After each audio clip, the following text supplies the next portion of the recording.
Good morning, Little Masters, and welcome back to today's Tolkien Times, a Prancing Pony podcast production.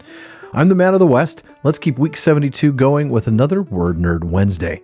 This has been a fun series so far as I've been mixing it up a bit for Word Nerd Wednesdays, choosing to bring all 8 weeks together in this one theme, the names of the Valar and hopefully the Maiar, though we're running out of room. We've already looked at the names of all 7 of the Lords of the Valar and Melkor, and last week we began our look at the Queens of the Valar, or the Valier, but we only got through the first 2, Vairë and Vána.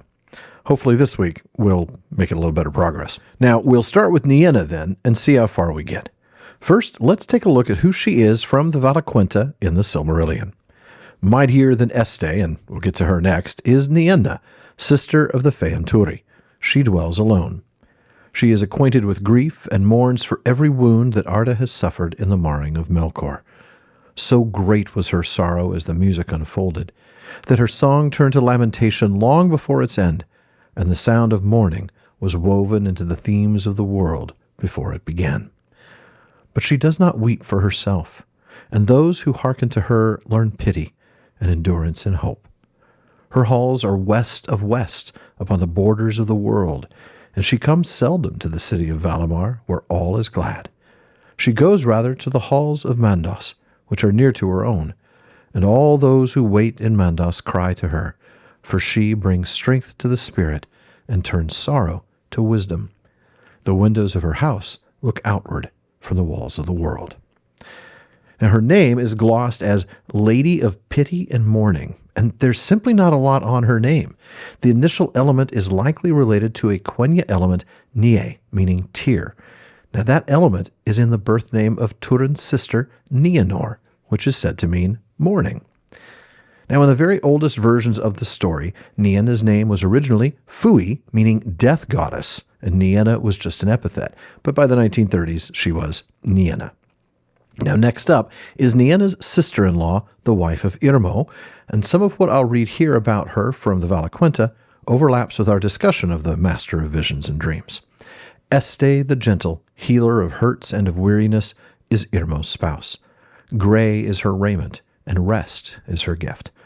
She walks not by day, but sleeps upon an island in the tree-shadowed lake of Lorelin.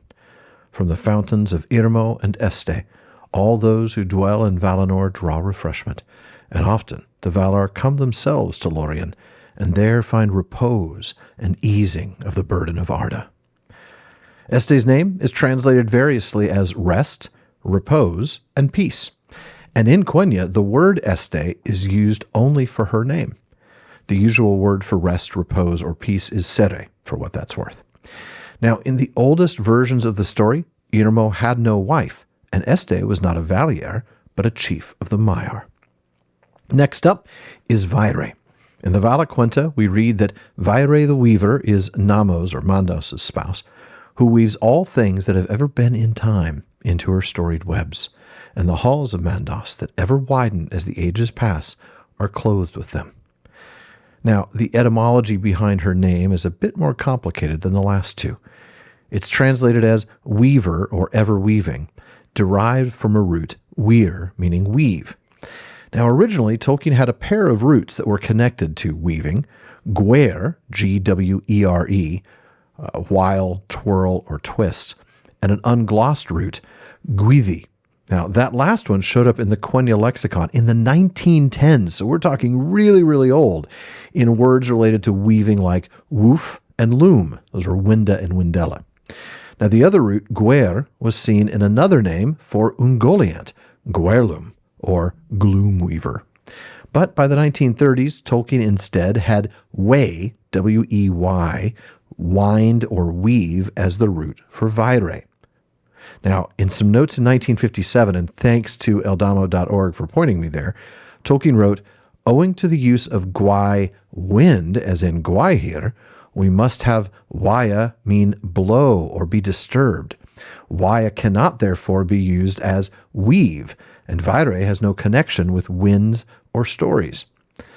Either Vairë must become the name of Osse's wife, Tolkien writes. Quenya vaya is used of sea, as in waters and motion, or Vairë's name be changed to Vairë, from Vairë, meaning twine or weave.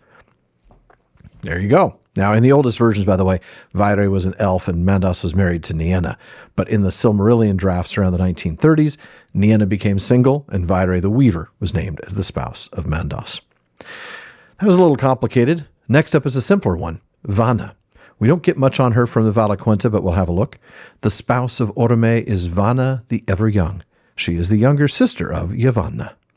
All flowers spring as she passes and open if she glances upon them, and all birds sing at her coming. Her name literally means beauty, and it's derived from a root ban, B-A-N. In Parma El Delamberon 17, Words, Phrases, and Passages in The Lord of the Rings, we read that this prefix appears originally to have referred simply to beauty, but with implication that it was due to lack of fault or blemish. Thus, Quenya Ardavanya means Arda unmarred, Arda Uvanya is Arda marred.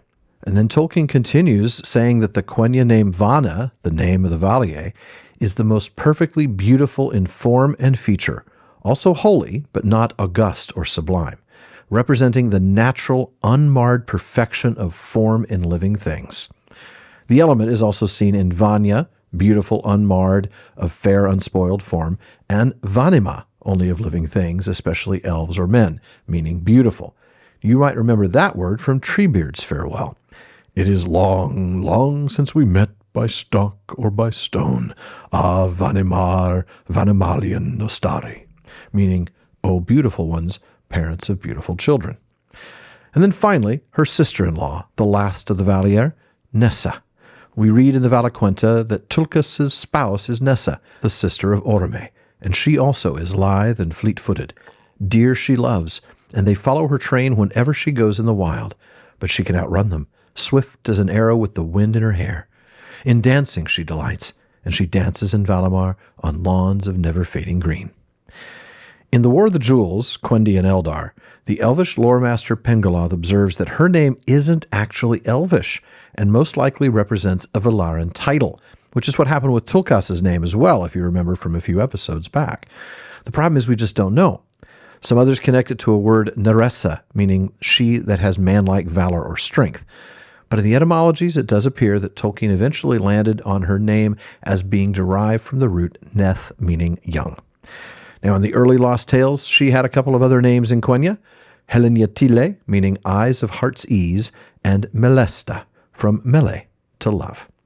And folks, that's it for today's Word Nerd Wednesday. Come back next week as we wander the wide, wild, wonderful world of words weekly on Wednesdays. And if there's a word that you want to know more about, please let me know by emailing barliman@theprancingponypodcast.com. And please visit patreon.com/TolkienTimes to learn how you can support the show, get an ad-free feed, a monthly hangout with me, a bonus weekly episode, and more. And then join me again tomorrow on today's Tolkien Times for Third Age Thursday. Now, if you're watching this on YouTube, you know the handle is now @PrancingPonyPod because we're moving all the content from audio only to being available on YouTube as well. That includes the back catalogs of the PPP and Rings of Power wrap-up. For podcast listeners, nothing changes. Now, of course, this is also the home of my new streaming show, The PPP Plays, running Tuesdays and Fridays at 6 p.m. Pacific.